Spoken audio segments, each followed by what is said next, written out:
Bonjour les amis, j'espère que vous allez bien et que vous avez bien débuté le week-end et qu'il va bien se terminer aussi. Bon, moi je dois vous avouer que je ne vais pas bien, oui, parce que je sais pas vous, mais j'ai comme ce sentiment-là d'être lésé, de ne pas compétir au même niveau que les autres. Je vais vous expliquer. Parce que par exemple, le week-end où il y a eu le Classico, et le Classico s'est terminé, le temps de publier tout ça, il a mis vraiment de temps. En temps, je voulais remercier ceux qui ont suivi la vidéo du Classico, les commentaires que j'ai reçus, etc. Franchement, vous m'avez donné assez de force. Maintenant, concernant le fait que ça n'aille pas bien, c'est que ces derniers temps, je vis un souci de connexion. Oui, vraiment, c'est pénible pour moi. C'est pas c'est pas que ce soit récent, c'est un truc qui est vraiment récurrent. Depuis que je suis au Bénin, c'est vraiment compliqué pour moi de terminer la vidéo, faire le montage, publier. Ça me met vraiment de temps. Prenez l'exemple des autres youtubeurs qui sont par exemple en Europe. Le match se termine et 45 minutes après, leur débrief, il est déjà en ligne. Alors que moi, en Afrique, ici, je dois subir des choses. Bon, je suis au Bénin. Je dois subir pas mal de choses entre le temps de, quand le match se termine, le temps de filmer, de faire le montage, d'exporter, ensuite d'importer sur YouTube Studio, le publier, mettre la miniature, le titre, tout ça. Je mets pratiquement 1h30, 2 heures. Et ça commence pas à me taper sur le système. Pourquoi? Parce que tu vois les autres qui terminent vite et qui publient, mais toi, en fait, le moment où toi tu viens publier, tout le monde a déjà regardé de l'autre côté. Et forcément, c'est pas plaisant. Ça ne fait pas du tout truc là. Donc ça fait que jusque-là, après multiples réflexions, j'estime que je ne suis pas encore au niveau où je devrais être. Que ce soit en termes d'abonnés, en termes de vues, etc. Et malheureusement, vous aussi, vous ne vous abonnez pas. Vous êtes plus de 70% à regarder les vidéos sans vous abonner. Je ne suis pas là où je devrais être, en principe, après près de 2 ans de production de vidéos sur YouTube. Je devrais friser les 50 000. C'est pas que je suis ingrat pour les 17 000 que j'ai, mais je pense que j'aurais pu avoir plus d'abonnés si tout le monde essayait quand même de s'abonner, de donner de la force. Donc, dans les commentaires, là, dites-moi ce que vous pensez et appuyez sur le bouton s'abonner. Ça donne toujours de la force pour la chaîne. Bref, hier, on avait Real Madrid-Valence. Le Real qui recevait aussi à domicile. Bon, rassurez-vous, cette vidéo, je suis calme, je ne vais pas transpirer comme dans la vidéo du Classico. C'était pas facile, hein, j'avais lu l'heure et j'y souffre jusqu'à présent. Bref, le Real Madrid qui l'emporte face à Valence 4-0. Et je dois vraiment commencer par dire que Valence, ils me font vraiment pitié. C'est plus le même Valence d'il y a 10 ans, 15 ans. Ouais, Valence avait des grands joueurs qui compétissaient. Aujourd'hui, Valence, c'est plus la peine. Et on le sait déjà, on voit les informations. Peter Lim, c'est pas la peine. Leur président, franchement, c'est pas le couteau le plus aiguisé du tiroir. Et j'ai comme l'impression qu'il n'aime même pas le club, il s'en fout royalement. Je ne sais plus si c'est toujours lui qui est le président du club, mais Valence, ils ont failli descendre en deuxième division, une gestion catastrophique. Donc Valence, ce n'est plus le même Valence d'avant. C'est pas que je minimise la victoire du Real, hein. Non, non, non, non, non. Valence, ils ont des joueurs. C'est une équipe qui peut jouer au football, qui peut gagner. La preuve, ils ont gagné le Real Madrid à multiples occasions. Mais quand tu prends le Valence d'aujourd'hui, en termes de niveau Real Madrid-Valence, il n'y a même pas photo, quoi. Et ça s'est reflété sur le match. Le Real Madrid a tabassé froidement Valence 4-0. Et j'en parlais avec un ami, je lui disais, les victoires comme ça que tu as là, lors du Classico, c'est des victoires qui t'apportent un boost. Encore que le Classico, il se termine 2-1. Ouais, il aurait pu se terminer 4-1, 5-1. On le sait. Donc, c'est une équipe que tu vois qui est en forme et il faut le souligner.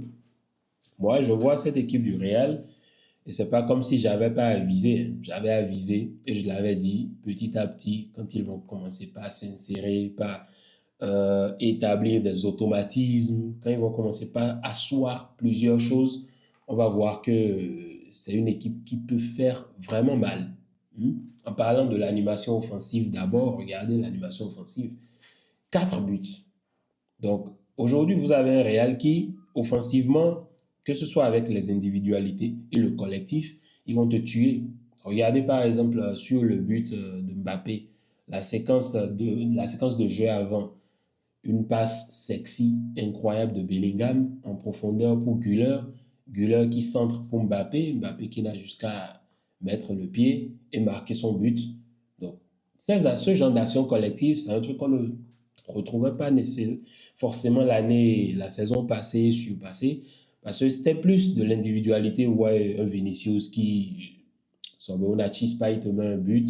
Mbappé aussi, individuellement, il te fait un truc, paf, il te met un but. Mais là, on a une équipe qui, collectivement, est en train de jouer à un football qui est bien. Et vous sentez des séquences, vous sentez des jeux associatifs, des une, deux, des combinaisons qui font que il y a une certaine progression, que ce soit depuis les sorties de balles en défense, au milieu et en attaque. Les transitions, elles sont vraiment bonnes. Moi, j'ai suivi le match et en fait, je vois des facettes de jeu, des registres de jeu qui sont maîtrisés. Et je me dis, ouais, c'est bien. Il y a de la matière dans ce qu'on est en train de voir. Donc, collectivement, tu sens un Real Madrid qui, dans les transitions offensives, est très, très, très cohérent.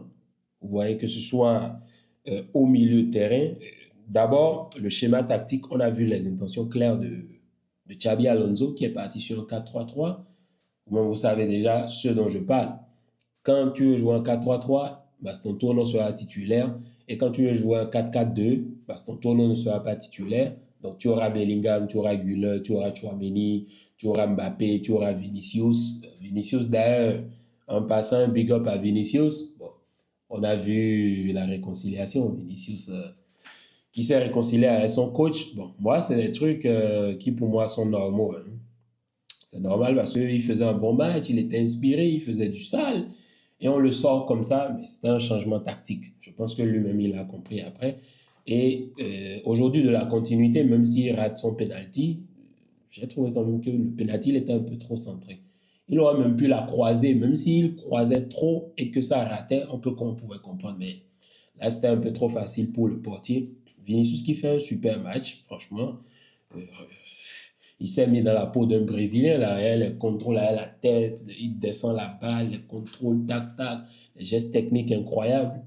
Il était vraiment à l'aise. À part le penalty jusqu'il rate, sinon Vinicius, il est très, très, très à l'aise dans ce match. Il fait un super match. Euh, Franchement, collectivement, je vois un Real qui est solide et qui peut compétir. Comme je disais tantôt, un changement dans le schéma tactique 4-3-3, vous avez Valverde, qui joue de latéral et qui, je trouve, est en train de bien faire. Hein. Il est vraiment en train de bien faire. Roysen Militao, vous-même vous savez, Militao qui fait un super match, comme d'habitude. Franchement, Militao, je ne sais pas s'il a déjà retourné Ferran Torres chez lui, parce que je lui ai quand même laissé un message. Je lui ai dit, bro, libère Ferran Torres et ramène-le chez nous, parce qu'on en a besoin, on joue aujourd'hui. Donc, ramène-le. Donc, Huysen aussi qui fait un super match. En milieu de terrain, une supériorité totale sur l'adversaire. Güler qui fait un match incroyable, impeccable. Regardez dans le jeu associatif, participatif, dans la manière de se projeter vers l'avant. Bellingham aussi qui fait un super match. Quand je vous ai dit que le Barça relançait les gens, c'est ce qui s'est passé. Regardez par exemple l'Atlético Madrid qui a tabassé Séville. Alors qu'il y a quelques semaines, le Barça a donné un nom à Séville. Donc tout le monde tabasse Séville, sauf le Barça. Aujourd'hui encore, Bellingham, il te sort une... bon, hier, hein, parce que je suis en train de débriefer le match aujourd'hui. Bellingham, il te sort une performance aussi de malade, stratosphérique. Regardez son but. Moi, j'ai failli perdre ma chaîne ici dans ce pays à cause de Bellingham. Ce petit-là, il est insolent. Et je pense il a encore repris du service. Je pense que le pressing va encore reprendre parce que je n'aime pas ça, quoi. Il met le but, il ne va même pas pour célébrer. Et c'est sur place, il fait ça. Un peu comme contre nous. Il marque le but, il marche comme si... Genre, toi, tu ne respectes plus, quoi, petit. Ok. La fois, on te regarde seulement, on ne va rien te dire. Donc, vous avez aussi Mbappé qui fait un bon match. Penalty, les penalties, il faut en parler. Parce que le Real, à ce rythme, on a minimum 64 matchs par saison. Si le Real Madrid doit obtenir 2 penalties par saison, vous imaginez, on se retrouve à 128 penalties minimum.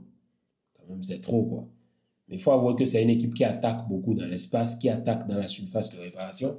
Donc, c'est comme j'ai dit, quand tu attaques beaucoup, c'est clair que tu te crées des occasions, tu crées le danger. C'est ça qui te permet de créer aussi des pénaltys. Mais c'est trop, quoi. Franchement. Et il fait que marquer. J'ai avisé. De Pichichi, oublié. Hein. Plus personne n'aura pu le Pichichi en Ligue 1. C'est pour Kylian Mbappé. Donc, Vini, Kylian qui fait un bon match. Massentono que j'ai trouvé vraiment timide. Vraiment timide. Il n'y arrive pas encore, même si c'est... Voilà. Mais je ne lui en veux pas.